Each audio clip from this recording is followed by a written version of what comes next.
Kia ora, so my name's Shelby and today we're going to be talking about the Barker Karpis gang. So born in 10th of August 1907 as Alvin Karpowitz in Montreal, Canada, Alvin Karpis became known as Creepy because of his smile. He began his criminal career aged 10 working with gamblers, bootleggers and pimps. In 1926, he was jailed for 10 years at the State Industrial Reformatory in Hutchinson, Kansas, for attempted burglary. He escaped with another convict, Lawrence DeVol, and for a year the two carried out a crime wave until DeVol was rearrested. Karpis was arrested when he tried to steal a car and was sent back to the State Industrial Reformatory before being transferred to the Kansas State Penitentiary in Lansing, where he met Fred Barker, who had been jailed for burglaring a bank. Barker was one of Ma Barker's notorious bank robbing, murdering sons. The others were Herman, Lloyd, and Arthur or Doc. In January 1922, Lloyd was sentenced to 25 years in prison for stealing mail, and Doc had murdered a watchman on 16th of August 1921 and was sentenced to life imprisonment in February 1922. On 29th of August 1927, Herman committed suicide at Wichita, Kansas after being stopped by police at a roadblock. On 30th of March 1931, Fred was released and teamed up with Karpis to form the Karpis-Barker gang. They were ruthless, killing anyone who got in their way.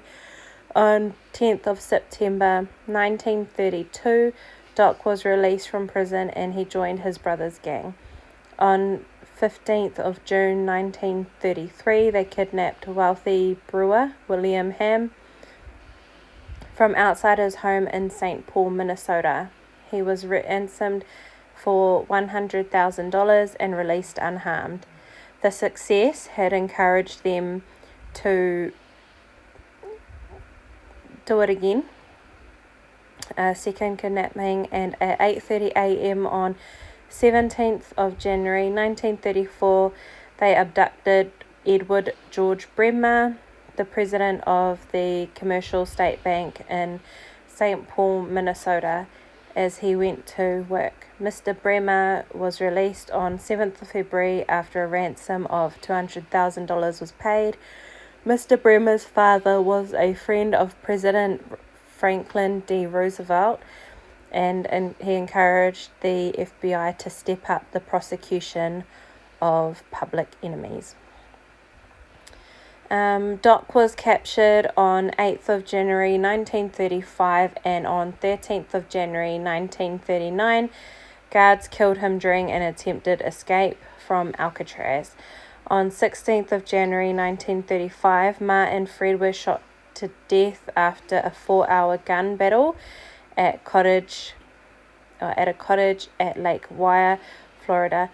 Karpis told FBI J. Edgar Hoover, the chief, that he intended to kill him the same way the Bureau had killed Ma and Fred. Hoover personally arrested Karpis on 1st of May 1936. Karpis was sentenced to life imprisonment at Alcatraz in August 1936. In April 1962, he was transferred to McNeil Island Penitentiary in Washington State. Karpis was released on parole in 1969 and deported to Canada. He wrote 2 books of memoirs and died in Spain on 26th of August 1979. Fun fact, when Hoover arrested Karpis, none of the agents had handcuffs on them, so the villain had to be restrained by a G-man's tie. And this is just a depiction of the gang. Hope you enjoyed the story. Stay safe.